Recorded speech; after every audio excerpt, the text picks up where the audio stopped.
حرفيا في فيديوهات كتيرة جدا على الانترنت، وفي اكتر من 800 مليون فيديو على منصة زي يوتيوب لوحدها، وحسابات اكتر بانواع مختلفة، مضحكة، علمية، مسلية، غريبة. في مقطع النهاردة ما بين كل الحسابات اللي بتنشر فيديوهات كتيرة جدا دي، هكلمكم عن حساب واحد بالتحديد، والحساب ده موجود على التيك توك، واللي حرفيا الاكونت ده سايب علامات استفهام كتيرة جدا، وناس كتيرة برضو مرعوبة منه. فلو حابب انك تعرف قصة وحقيقية اكونت التيك توك ده، خليك معايا لاخر المقطع.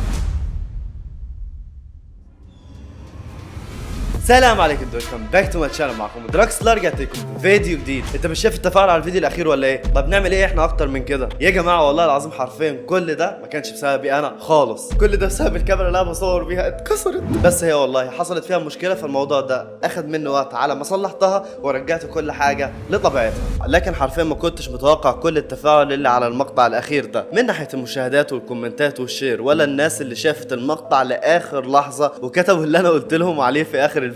بجد love you forever. تخيلوا كده لو نفس التفاعل ده تعملوه في كل مقطع، حرفيا انزل لكم فيديو كل يوم.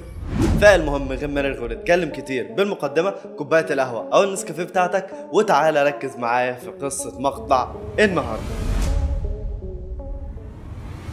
اغرب اكونت موجود حاليا على التيك توك لشخص بيحب مانيكان. طيب هو ده ازاي حضرتك؟ لحظه واحده وهعرفك كل حاجة بالظبط. بتبدأ القصة مع ولد اسمه كريستين موترينيجو، 27 سنة، من كولومبيا. عنده حساب على تيك توك اسمه مونتي بيكي، عليها أكتر من 140 ألف متابع. بينزل عليه فيديوهات هو ومانيكان، وبيقول عنها إنها مراته. طيب لحظة، هو إزاي بيحب مانيكان؟ كريستين ده يا جماعه وهو صغير كان بيتعرض للتنمر من كل اصحابه اللي كانوا معاه بالمدرسه، وفي سن ال 14 سنه قدر ان هو يتعرف على واحده صاحبته، واللي دي ما كانتش صاحبته بالتحديد، هي كانت يعتبر جارته وساكنه جنبه. ففضل مرتبط بيها لمده اكتر من سنه كامله، وبعدين انفصلوا عن بعض. ليه؟ لانه كان بيقول انهم هما الاثنين ما كانوش متفاهمين مع بعض. وبعدها حب بنت ثانية اسمها كارين لمدة 3 سنين، وبعدين برضه انفصلوا عن بعض، لكن المرة دي بسبب ان هو كان حابب يكمل دراسته في الجامعة. لكن المشكلة يا جماعة اللي ما كانش يتوقعها ان هو بعد ما هيوصل لسن ال20 سنة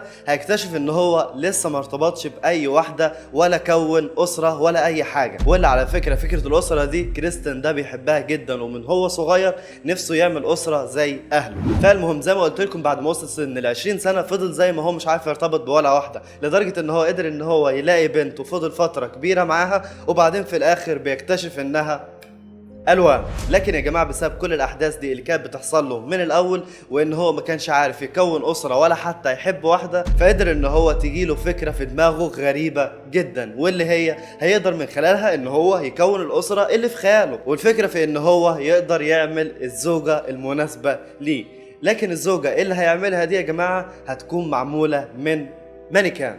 ايوه، مانيكان اللي المحلات بتعرض عليه الملابس. وبالفعل قدر ان هو يعمل كده، وبقى عنده زوجته المانيكان اللي سماها بالاخر كيرن، وبينزل معاها فيديوهات على التيك توك. وكمان حاجة مش هتصدقها، بقى عنده اطفال، والغريب ان الاطفال دي مع الوقت هتلاحظ انها بتكبر. طبعا اكيد يعني الاطفال دي مش بتكبر لوحدها، هم في الاول وفي الاخر مانيكان او جماد. هو الفكرة بكل بساطة ان هو مع الوقت بيفضل يغير في اشكالهم وفي حجمهم علشان يتخيل ان هم فعلا عنده اطفال وبتكبر. واللي دي مشكلة كبيرة جدا تثبت لك ان كريستين مهتم بالفكرة حرفيا، ومتخيل ان هو عنده اسرة. وطبعا انت هتقدر تلاحظ الجنون ده امتى؟ لما كيرن في مرة كانت حامل، واللي انا مش عارف كانت حامل ازاي، وراح عمل لها عملية عند دكتور. فتخيلوا الدكتور ده اللي ودى ليها هيكون مصنوع من ايه؟ هيكون يا جماعة مصنوع من مانيكان زيها، وبيمثل انه مراته كيرن بتولد اطفال.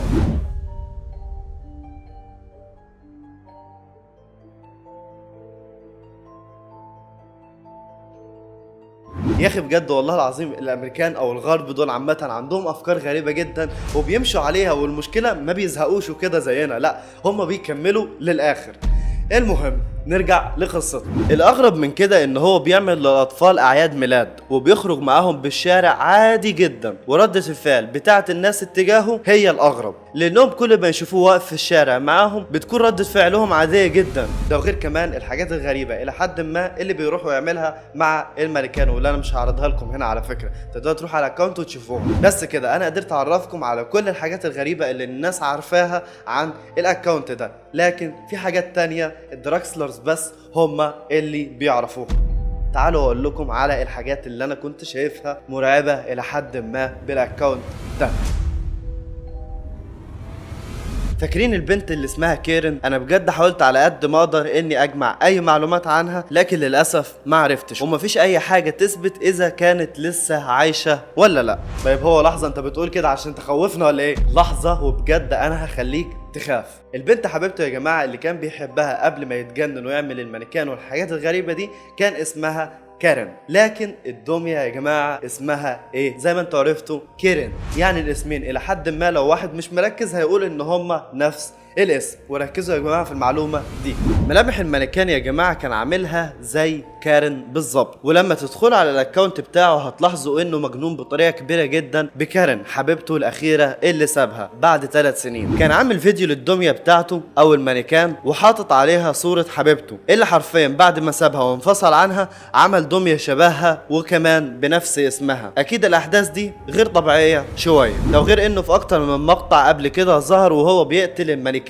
كيرن بطرق بشعه جدا، واللي بعدها بيصلحها وبيرجع تاني يكمل حياته معاها عادي جدا. واخر حاجه يا جماعه، المتابعين اللي بيتابعوا كريستن ده ذات نفسه قدروا ان هم يلاحظوا حاجه غريبه جدا في الفيديوهات بتاعته، واللي هي ان المانيكان او الدميه دي اللي اسمها كيرن اللي هو عامل نفسه ان هو بيحبها، المتابعين قدروا ان هم يلاحظوا ان المانيكان دي بتقدر انها تحرك عيونها.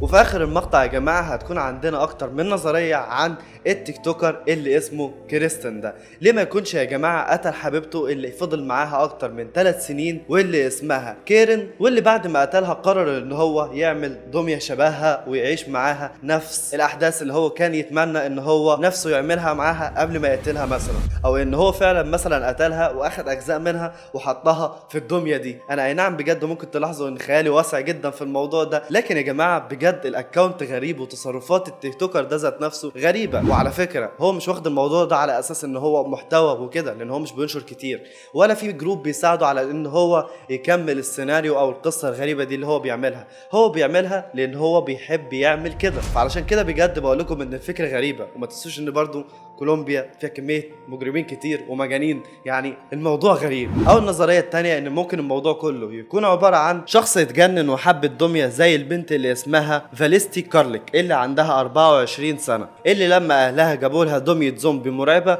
وهي صغيره عندها 10 سنين، فلما كبرت قررت انها تتجوزها حرفيا. وحصل معاها نفس اللي حصل مع كريستن، وجابت دمى زومبي صغيره وبتقول ان دي اطفالها. وبس دي كل التفاصيل اللي ممكن قدرت ان انا اجمعها عن الاكونت الغريب بتاع كريستن، واللي هو حرفيا الناس كلها كانت خايفه ومش فاهمه ايه قصه الاكونت ده. وبجد اتمنى ان انتوا تكتبوا لي بالكومنتات ايه رايكم في الفكره بتاعته، وهو ليه ممكن بيعمل كده بالدمى.